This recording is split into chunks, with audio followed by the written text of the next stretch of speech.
तो गाइस इस वीडियो में मैं कुछ इंपॉर्टेंट कंपनीज के बारे में बात करने वाला हूं। तो सबसे पहली कंपनी की बात करूंगा एवेन्यू सुपरमार्ट, जो कि 3448 पे ट्रेड कर रहा है। देखा जाए तो पिछले एक साल से इसमें गिरावट देखने को मिल रही है, कोई रिटर्न देखने को नहीं मिल रहा है, लेकिन इसके जो पुराने शेयर होल्डर्स है उनको अच्छा खासा रिटर्न देखने को मिल रहा है, लगभग 200% का रिटर्न देखने को मिल रहा है। अब इस कंपनी को लेके कुछ अपडेट्स हैं, वो मैं आप लोग को बताना चाहूंगा। तो कंपनी की हम लोग कैटेगरी वाइज ग्रोथ देख लेते हैं। तो सबसे पहले फूड की बात करेंगे तो उसमें गिरावट देखने को मिली है। 56 से 54% तक की रेवेन्यू जो है वो फूड आइटम से देखने को मिला है। लाइक डेयरी प्रोडक्ट हो गया, आपका ग्रोसरी आइटम हो गया, स्नैक्स हो गया, फ्रोजन प्रोडक्ट हो गया, इस तरीके के जो प्रोडक्ट होते हैं उसमें कमी देखने को मिली है, थोड़ी बहुत डिप देखने को मिली है। वहीं पे अगर आप लोग एफएमसीजी प्रोडक्ट की बात करें तो उसमें थोड़ी बहुत जंप देखने को मिली है, 1% की वहां पे जंप देखने को मिली है। होम केयर हो गया, जिसमें पर्सनल केयर हो गया, इस तरीके के जो प्रोडक्ट होते हैं वहां पे, वो भी नॉन फूड की मैं बात कर रहा हूँ, नॉन फूड उसमें जंप देखने को मिला। एंड वहीं पे अगर आप लोग जनरल मर्चेंडाइज की बात करेंगे, लाइक बेड एंड बाथ हो गया, टॉयस हो गया, इसमें भी जंप देखने को मिली है। 23 से 24% तक का रेवेन्यू में जंप देखने को मिला है। तो मैं आप लोगों को बताना चाहूंगा, अगर आप लोग कंपनी को क्वार्टरली बेसिस शॉर्ट टर्म पे जज करोगे तो बहुत जल्दी आप लोग मतलब इसमें पैनिक क्रिएट कर सकते हो। जब ये कंपनी स्टॉक मार्केट में आई थी तो 2002 और 3 में इसके पास सिर्फ एक स्टोर था महाराष्ट्र में। तब बोला जा रहा था कि ये कंपनी सर्वाइव नहीं कर पाएगी, बड़ी बड़ी कंपनीज है, ये कहां सक्सेस कर पाएगी। लेकिन कंपनी ने उस टाइम पे भी quarterly basis ups and down देखा, तब वो स्टॉक मार्केट में नहीं आई थी। अप्स एंड डाउन के साथ ये कंपनी आगे बढ़ती गई। 2015 एंड 16 में अगर आप देखेंगे तो कंपनी ने लगभग 110 स्टोर ओपन कर लिए थे। देन उसके बाद 2021 से 22 तक कंपनी ने लगभग 284 स्टोर ओपन कर लिए थे। एंड अभी जो कंपनी ने करेंटली नंबर शो किए हैं उसमें कंपनी ने बताया कि 302 स्टोर कंपनी के हो गए हैं। 284 से 302 अगर इसका डिफरेंस निकालोगे तो 18 स्टोर कंपनी ने रिसेंटली ओपन किया इस टाइम पीरियड के बीच में। अगर देखें तो जैसे कि पंजाब में 9 था, वहां पे एक और ओपन कर लिया है। अगर आप देखेंगे राजस्थान में एक और ओपन कर लिया है, गुजरात में 48 था, 51 कर लिया है। महाराष्ट्र में बात करेंगे तो 88 था, वहां पे 92 कर लिया है। कर्नाटका में देखेंगे तो 29 के 29 देखने को मिल रहा है। केरला में आप कंपनी ओपन नहीं कर पा रही है, कुछ वहां पे डिफिकल्टीज है, जैसे कि कुछ प्रॉब्लम्स होती है वहां पे बिजनेस ओपन करने के लिए, इस तरीके के है कुछ प्रॉब्लम्स। जम्मू कश्मीर में भी कंपनी ओपन नहीं कर पा रही है, वहां पे भी थोड़े प्रॉब्लम्स देखने को मिल रहे हैं। एंड बंगाल की बात करें तो वहां पे भी प्रॉब्लम है। कंपनी का भी रिसेंटली हमने देखा कि कंपनी आसाम में भी ओपन करने का प्लान कर रही है, और बाकी और भी स्टेट में जहां पे कंपनी का प्रेजेंस है वहां पे अपने स्टोर बढ़ाते हुए देखने को मिल रही है। तो ये कंपनी के कुछ टारगेट है। कंपनी 17 तक सिर्फ एक ही सिटी में थी, 2022 तक लगभग 12 सिटी में हो गई, तो और अभी तक कंपनी ने 18 सिटी में कैप्चर कर लिया, अपने स्टोर को ओपन कर लिया है। देखिए कंपनी जो है, देखिए ऑनलाइन सेक्टर में अगर बात करोगे तो मार्केट लीडर नहीं है, ये बिल्कुल करेक्ट बात है। ऑनलाइन में कंपनी सक्सेस अभी देखने को नहीं मिल रहा है, लेकिन ऑफलाइन में अगर आप लोग देखेंगे मार्केट विजिट, अगर आप लोग को फिजिकली जाके मार्केट में कुछ परचेज करना है तो उसमें डी मार्ट का कोई कंपनी अल्टरनेट देखने को मिल ही नहीं रहा है। और ऑनलाइन में आपके पास ऑप्शन है, अमेजोन है, फ्लिपकार्ट है, इसके अलावा और भी है, रिलायंस रिटेल भी है, दुनिया भर की वेबसाइट एंड इसका भी है। लेकिन लोग जो है ऑनलाइन इसको प्रेफर नहीं करते, वो कंपनी ने बताया हुआ है। तो ऑफलाइन में कंपनी ज्यादा फोकस कर रही है, स्टोर भी ओपन कर रही है, एंड ऑनलाइन में कंपनी काम भी कर रही है कि किस तरीके से वो लोग मार्केट में अपने आप को ऑनलाइन भी प्रेजेंस करते हुए देखने को मिले। तो अभी जो मार्केट में गिरावट देखने को मिल रही है, तो जैसा कि मैंने आप लोगों को दिखाया कि कैटेगरी वाइज कंपनी के सेल्स में थोड़ा डिप देखने को मिला है। तो ये जो अगर आप देखेंगे सेल्स में कंपनी का जो है वहां पे ग्रोथ देखने को मिला है। ओवरऑल पिक्चर को अगर आप कंसोलिडेट करोगे तो कंपनी के सेल्स में जंप देखने को मिला है, 10,000 से 11,000 है। एंड इवन दिसंबर के पिछले साल के नंबर को भी देखेंगे तो वहां पे भी जंप है। कंपनी का ऑपरेटिंग प्रॉफिट मार्जिन 8-9% से ही चलता है, ये ज्यादा प्रॉफिट पे बिलीव नहीं रखती है, ज्यादा ये डिस्काउंट पे बिलीव रखती है। तो मार्जिन इस कंपनी का कमी है, और मार्केट में जो अभी ये गिरावट है वो बेसिकली इस रेशियो की वजह से, प्रॉफिट में डिप है। तो सिंपल सी बात है, जो शॉर्ट टर्म इन्वेस्टर्स होंगे वो स्टॉक को गिराएंगे। 686 से 590 पे आ गया क्वार्टरली बेसिस। लेकिन अगर आप ईयरली बेसिस देखोगे तो 550 था पिछले साल, एंड अभी 590 है। तो मैं आप यही कहना चाहूंगा, अगर आपका ईयरली बेसिस, अगर आप विजन रखते हो, लॉन्ग टर्म विजन रखते हो, तो कंपनी को ईयरली बेसिस नंबर देखिए, एंड वो नंबर्स अच्छे देखने को मिल रहे हैं। और रही बात कंपनी की ईयरली बेसिस, तो उसमें भी ऑलवेज ग्रोथ ही देखने को मिला है। देखिए थोड़ा बहुत तो ऊपर नीचे रहेगा, फिर भी देखिए ऐसा देखने को नहीं मिला है। ये सिर्फ कोविड की वजह से देखने को मिला है, कंपनी के सेल्स में डिप देखने को मिला है। अदरवाइज कंपनी की सेल्स ऊपर जा रही है, क्योंकि ये एक स्टोर है। तो हर एक रिक्वायरमेंट, जैसे अगर आप देखिए फूड वाला आइटम नहीं बाय कर रहे हो तो आप नॉन फूड वाला आइटम बाय कर रहे हो, तो उसमें क्या है, अगर आप वैसा आइटम बाय करोगे तो भी कंपनी की रेवेन्यू बढ़ रही है। तो ओवरऑल अगर आप कंसोलिडेट करोगे तो कंपनी की सेल्स ऊपर जा रही है। एंड वहीं अगर आप प्रॉफिट भी देखोगे तो एवरी ईयर कंपनी का प्रॉफिट ऊपर जा रहा है। 800 से 900, 900 से 1300, कोविड आ गया, नीचे चला गया, देन वापस 1400-1500 करोड़ की कंपनी की सेल्स देखने को मिल रही है year on year basis profit. अभी इस कंपनी के कुछ अपकमिंग टारगेट भी देख लेते हैं, 2022 से लेकर 23 तक, 23 से लेकर 24, 25 एंड 30 तक का टारगेट देख लेते हैं। अभी ये जो हम टारगेट देख रहे हैं ये हमारी तरफ से नहीं है, कहीं ना कहीं आपने आर्टिकल्स हो गया, रिपोर्ट्स हो गया, तो कहीं ना कहीं जो बड़े बड़े इकोनॉमिक्स होते हैं जो कंपनी के ऊपर रिसर्च करते रहते हैं, वहां से हमने ये देखा, डाउनलोड किया। तो डीमार्ट का जो 2023 का टारगेट बताया जा रहा है वो मतलब 7,300 रुपीज का टारगेट बताया जा रहा है। तो ये पूरा साल आपको देना पड़ेगा, तभी इस तरीके का टारगेट यहाँ से बताया जा रहा है। मे भी सही भी हो सकता है, मे भी रॉन्ग हो सकता है। अगर मार्केट में नेगेटिव न्यूज रहेगी तो आपको गिरावट भी देखने को मिल सकता है, लेकिन हम लोगों को ये भी देखना है कि टारगेट ऊपर कितना जा सकता है। तो 2023 का इसका बहुत अच्छा टारगेट बताया जा रहा है। एंड वहीं पे अगर हम इस कंपनी के 2024 के टारगेट की बात करें तो लगभग 9,000 इसका टारगेट बताया जा रहा है डीमार्ट का।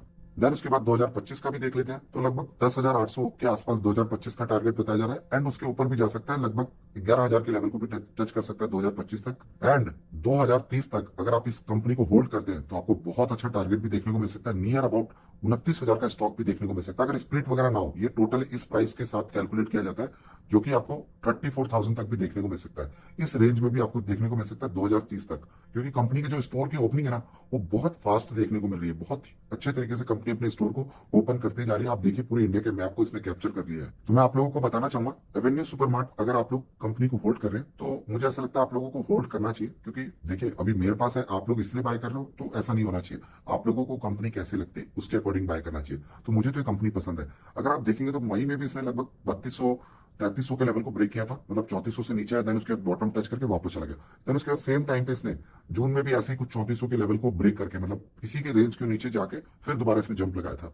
तो अगर आप लोगों को ये 3400 के नीचे जाएगा, 3300 के रेंज में 80, 3390 इस रेंज बाउंड में जाएगा, तो इवन आप उस प्राइस पे एंटर भी कर सकते हो, एक्यूमुलेट भी कर सकते हो चाहो तो, अगर आपका लॉन्ग टर्म विजन है। तो मुझे लगता है इतना इनफ है इस कंपनी को लेके अपडेट वगैरह।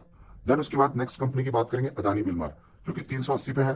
340 से लेके 350 तक का इसका टारगेट, मतलब प्राइस रखा हुआ है एंट्री करने के लिए। पहले उस रेंज में आने दीजिए, उसके बाद इसमें एंट्री करने के बारे में बात करेंगे। अभी फिलहाल स्टॉक गिर रहा है, तो हम लॉन्ग टर्म इन्वेस्टर के लिए अच्छी बात है। देखिए आप मेरे अकॉर्डिंग बाय मत करो, मैं आपको वो बताता हूँ कि मार्केट में चल क्या रहा है। अदानी विलमार के ऊपर फोकस कौन लोग कर रहे हैं, कौन नहीं कर रहा है। तो काफी बड़े लोगों की नजर इसमें बनी हुई है। ये एक रेंज बाउंड में आएगा। तो देखिए मैं एक और चीज आपको बता दूं, जिस हिसाब से नीचे गया है, जिस हिसाब से सर्किट लग रहा है, उस हिसाब से ऊपर जाएगा। एक महीने के अंदर जो सर्किट देखने को मिला है ना, डाउन ट्रेंड जो देखने को मिला है, उस हिसाब से ऊपर जाएगा। ये नोट कर लीजिएगा अगर आप लोग को डर लगता है, क्योंकि ये सर्किट पे है। नेगेटिव न्यूज अभी अदानी ग्रुप के ऊपर बहुत ज्यादा देखने को मिल रही है। ऐसा लग रहा है कि वो रिच बन गया, तो बहुत बड़ी गलती हो गई है।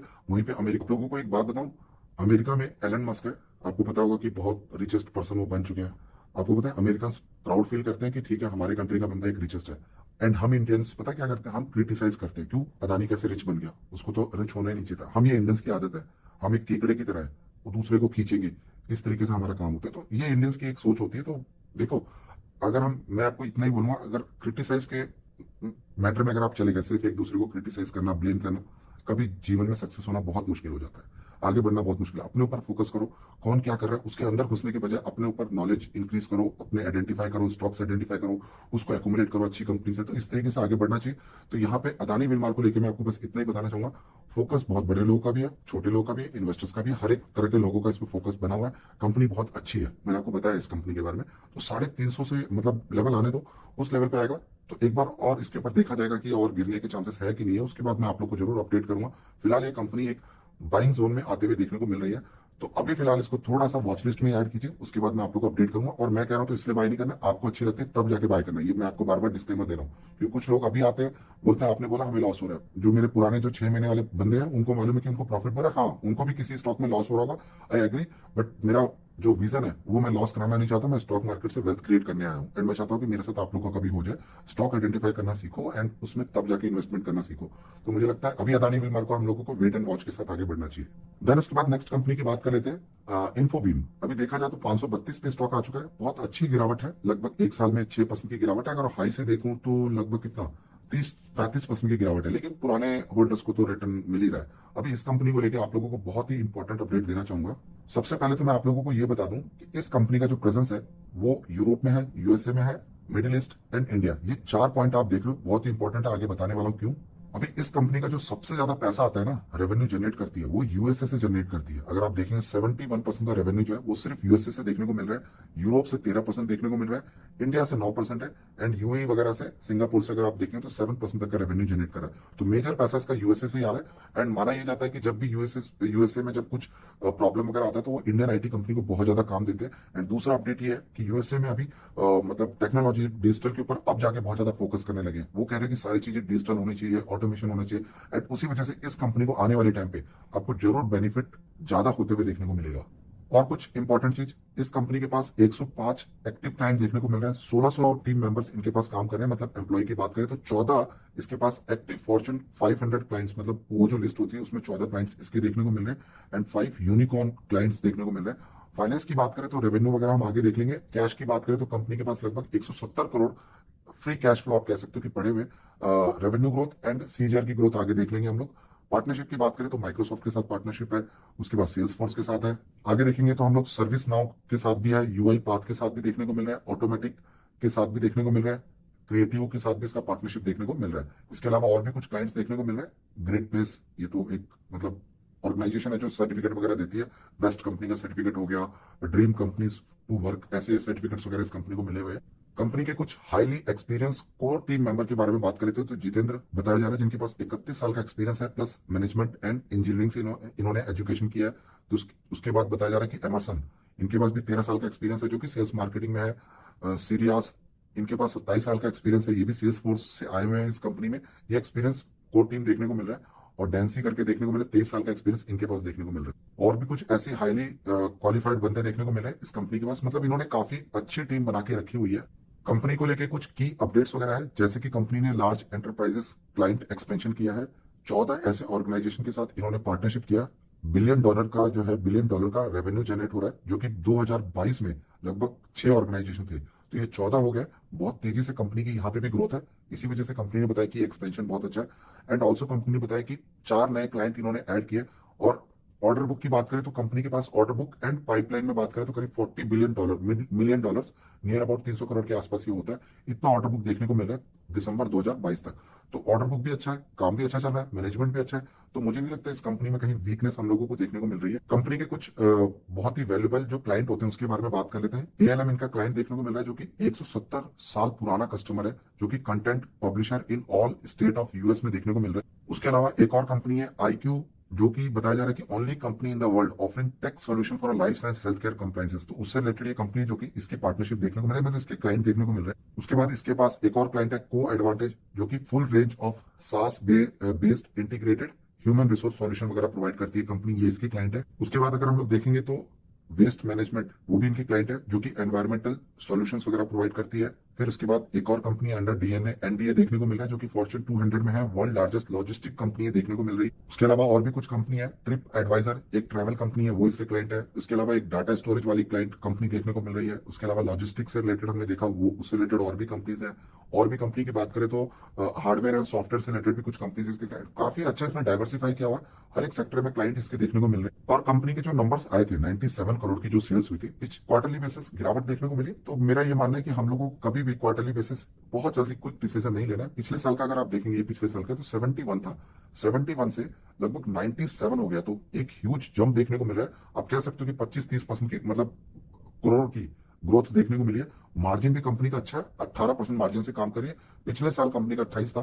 ठीक है भाई, आईटी कंपनी है, छोटी कंपनी है, 18% मार्जिन आप ओके कह सकते हो। यहाँ लगभग 1200 करोड़ की कंपनी है, आपको क्या चाहिए, रिस्क थोड़ा तो आपको रहेगा ही रहेगा। अब इतना नहीं कि सारी चीजें अच्छी देखने को मिलेंगी, तो 1200 करोड़ की कंपनी है एंड स्टॉक भी लगभग सही वैल्यूएशन पे देखने को मिल रहा है। 27 का पी है, क्योंकि इंडस्ट्री का पी लगभग 30 का है, तो हम लोगों को ये स्टॉक डिस्काउंट पे देखने को मिल। प्लस इसमें प्रोमोटर की होल्डिंग तो एक्सीलेंट है ही। डोमेस्टिक वालों के पास भी थोड़ा पैसा आ चुका है, डेटा उनके पास पहुंच गया इस कंपनी के बारे में, तो थोड़ा पैसा लगा दिया।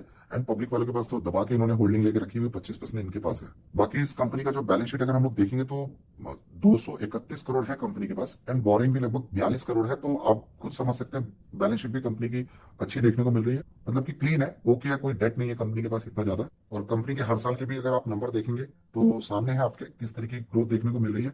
एंड प्रॉफिट की भी अगर मैं बात करूं तो वो भी हर साल ग्रो करते हुए देखने को मिल रहा है। तो ये स्टॉक अगर हाई से बात करूं तो लगभग 40% स्टॉक गिर चुका है, एंड 800 का स्टॉक अभी 532 पे। तो मैं आपको बताना चाहूंगा ये एक अच्छे खासे 500 का जो लेवल है, इसका एक बहुत अच्छा बाइंग जोन है, मतलब एक लेवल है जिस लेवल पे एंटर कर सकते हो चाहो तो। कंपनी के नंबर में कोई प्रॉब्लम नहीं है। कंपनी का जो फ्यूचर प्लान है वो बहुत अच्छा देखने को मिल रहा है। कैश फ्लो कंपनी का अच्छा, ठीक है, उसको हम लोग नहीं भी मानते, वैसे भी आईटी कंपनी, इनके कौन से बड़े एसेट्स होते हैं, सिर्फ लैपटॉप पे इनका एसेट होता है, तो वो कितना भी महंगा लेंगे तो 1 लाख से ऊपर कितना ही सुपर कंप्यूटर लेंगे तो ठीक है, इनके इस तरीके से देखने को मिला है। बाकी स्टोरेज के ऊपर एक्सपेंस वगैरह होता है तो बड़ी मशीनरी तो लेनी पड़ती नहीं है, इसलिए कैश है कंपनी के पास। एंड दूसरी चीज, कंपनी का जो ग्रोथ है वो बहुत अच्छा है। एंड मैंने इस कंपनी के सीएफओ का इंटरव्यू सुना हुआ है एंड उनकी एक बात बहुत अच्छी लगी थी। वो कहते हैं कि इस कंपनी को हमें एज अ इन्फोसिस, मतलब वो अपने बोलते हैं कि जैसा इन्फोसिस एक कंपनी है, जिस तरीके से वो बड़ी कंपनी बने, हमारा भी विजन है कि इन्फोसिस जैसे आगे बढ़े। वो ये नहीं कहते कि हम वो हमारा कॉम्पिटिटर है, कहते हैं वो हमारा इन्फोसिस जो कंपनी है वो उनसे हम इंस्पायर होते हैं, ना कि कॉम्पिटिटर बताते। तो बहुत ही अच्छा था वो इंटरव्यू। तो ओवरऑल अगर आपको एक रिस्की कंपनी पसंद करनी है तो मुझे लगता है इन्फोबीम है। एंड आपको लॉस हो रहा है तो सिंपल एज दैट कि आपको भाई वेट तो करना ही पड़ेगा। एक साल हुआ है एंड आप सोचेंगे कि मेरे को रिटर्न नहीं मिल रहा तो बहुत ही मुश्किल है। एटलीस्ट आपको 4-5 साल होल्ड करना ही पड़ेगा किसी भी कंपनी में इन्वेस्टमेंट करते हो तो। इस कंपनी से रिलेटेड यही अपडेट था गाइस। तो आई होप आप लोगों को इन स्टॉक से कुछ हेल्प मिला हो। तो वीडियो अच्छी लगी तो लाइक कर सकते हो और पहली बार है तो सब्सक्राइब कर सकते हो। इस तरीके की वीडियो